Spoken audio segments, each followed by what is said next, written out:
Why blockchain is the future of the internet. Blockchain will create a trusted, unfilterable, uncensorable repository of data and information that is accessible worldwide. It's quite a goal, I think. I hope it's as anybody who's watched the show probably knows, I'm skeptical of it because the internet was supposed to solve us of all this, free us all, and I don't think it has freed us. It has, in much, it's done just the opposite. And I'm afraid that might happen with blockchain. It'd give more control, but the goal is freedom, and that's what blockchain. At least that's how it's being sold to us today. And I have all my own thoughts are that it's there. The promise is there, and I think we can use it for that if we just make it that. And maybe all of this web stuff is just temporary, and the tech oligarchs and all that is just temporary, and the control. Maybe we can get around it after some time. But let's see. This is the story. The future of the internet has been the subject of much speculation and debate in the last few years.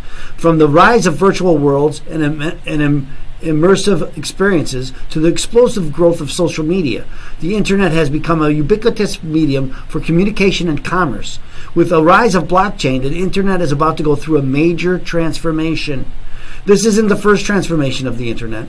Since its public emergence nearly 30 years ago, kind of odd when you think about it, it's 30 years already. The internet has gone through two major evolutions and is about to go through a third. These transformations not only have changed how we use the internet and what we use it for, but they have impacted the world at large, changing how we live and work and interact with others. Web 1.0, the static internet. And we've kind of gone through this again, and there's some other stories, but again, I thought this was a good encapsulation of where we're going and what the hope is of Web 3.0. The first iteration of the public internet was the age of the website. Every company needed a website, and that website primarily contained static data and information that the owner of the website thought was important. The corporate website had information about the company, mostly marketing collateral, news and reference websites also had a stockpile of information. But all of these sites push information to consumer, a one-way communications path. This was similar to how traditional media of the day, newspaper, magazines, radio, television, communicated information to the public. So just as an aside, I used to do some web design in 1995. It was just learning HTML. There wasn't a lot of other things there, but just learning how to put HTML up on a page was something. And then I started working with coding, and we started doing dynamic websites using Perl. And this was a transformation, and accessing a database to dynamically create a website on the fly. This is where we were in 1997, something like that, 1998 maybe. It was exciting. It was a difference. It's like, here we go from the static website to incorporating databases and creating them on the fly. It was pretty incredible. And now, of course, that's old hat. That's what happens in almost every website. Whether the company was an existing news agency such as NBC or CNN, or was a corporate brand such as McDonald's, every company soon had a website that conveyed information to the public. Figure 1 illustrates this internet. A website was an entity that a company created and owned. It had mostly static data, and the data was controlled and managed by the company. The information flowed in one direction, outward to the users. Pretty basic. In this model, data personalization was extremely limited, given the one-way nature of the information.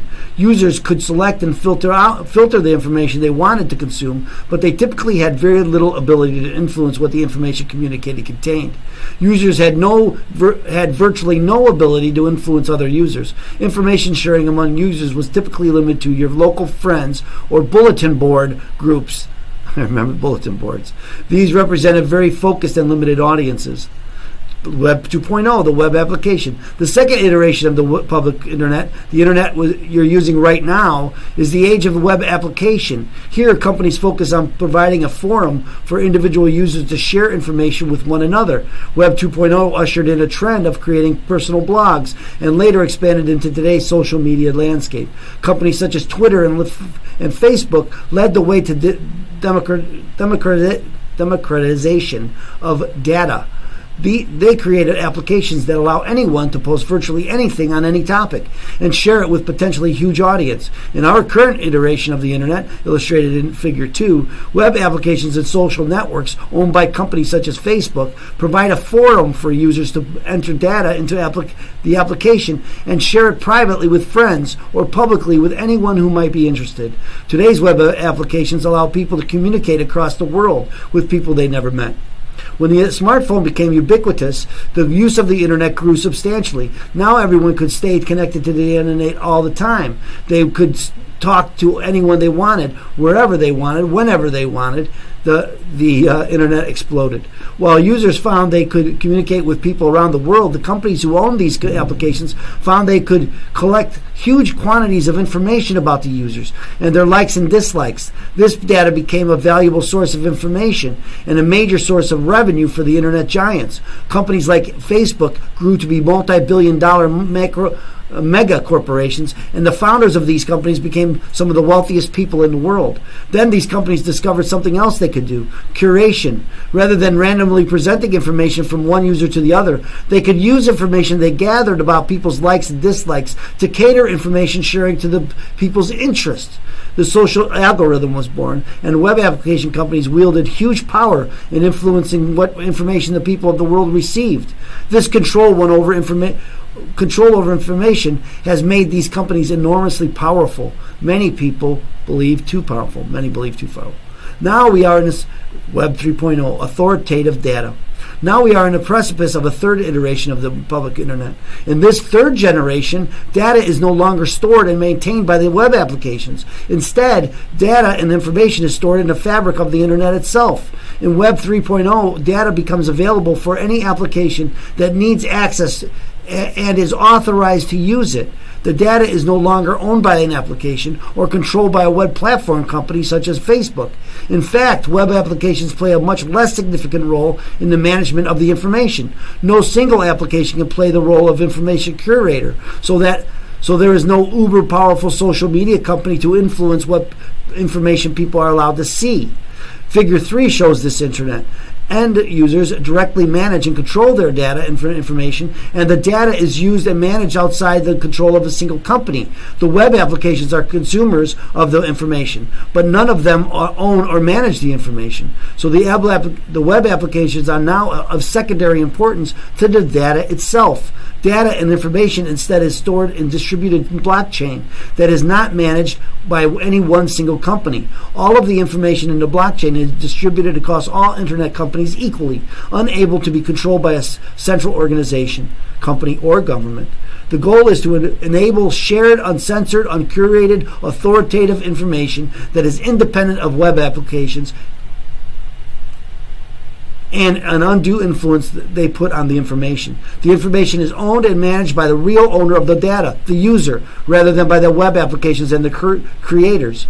The result will be a more authoritative and trusted internet because data will be sourced, referenceable, and uncensored. Web 3.0 should create a more distributed power structure on the internet than was ever possible with the platform companies of Web 2.0. The value of blockchain. This revolution leading to the third generation of the internet is enabled by a single piece of technology, blockchain. A blockchain is essential to distributed data-first authoritative internet. What is it about blockchain technology that makes it central to the revolution? Blockchain has several features that will enable this transformation. A blockchain is distributed ownership. There is no single source of ownership for data in the blockchain. Anyone can contribute to a blockchain, and anyone can read from it. Anyone can participate in distribution of the blockchain. Data stored in the blockchain is immutable, irrevocable, and cryptographically signed, so provably authentic and authoritative, or provably inauthentic and unauthoritative. Everyone knows who the owner of and the originator of all the data is, and all data can be confirmed as its source and authenticity. This increases trust in the reliability of the data. No single company can curate, moderate, prioritize, or filter the data in a blockchain. As there is no single owner of the data, no one can manipulate how the data is consumed by users. This means there are no data power brokers, such as social media companies, that control and manage the information that is shared. In short, blockchain encourages trust in data and its source by making all transactions transparent and data verifiable. Blockchain is similar to the IP transportation infrastructure of the Internet. There is no single owner of the communications backbone of the Internet. There are companies such as AT&T, Verizon, Deutsche Telekom, and NTT Communications that contribute to the backbone, but there is no single owner that can isolate, filter, or block Internet traffic completely. And even powerful countries that want to block parts of the Internet from their citizens, such as China and Russia, find the job to be constant struggle. All of it takes a new, unfiltered provider to create a new communications path, and all the filtering is worthless. Blockchain will accomplish for Internet data what the Internet backbone has accomplished for disseminating information. It will create a trusted, unfiltered, uncensorable repository of data and information that is accessible worldwide. It is this characteristic that will drive the creation of the third generation of the Internet, and this is why the blockchain is the future of the Internet. The most obvious piece of advice is to learn and understand as much as you can about blockchain. That's what I'm trying to do, and that's what I'm trying to get you to do. Please don't confuse blockchain with Bitcoin or cryptocurrency. Bitcoin uses a blockchain, but blockchain is not Bitcoin. The value of blockchain goes far beyond the initial implementation used by cryptocurrencies. Next, realize that blockchain is not just a technology, but a fundamentally new way to think about data that will create a new iteration of the Internet. It is as fundamental to data as the Internet backbone is the information transmission. As you start thinking of your future application architectures, keep blockchain in mind. Blockchain will be as important to the next generation of the Internet applications as the public cloud, microservice architectures, and DevOps, I don't know what that is, are to the current generation. Make sure you consider the influence of blockchain in all your application architecture plans for current and future applications. So anyway, that's where that's why I think it's so important that we learn about blockchain, and that our Crypto Tuesday often talks about blockchain, because cryptocurrency, as they say, is just a part of the blockchain. It's a small part. It's the first part of the blockchain.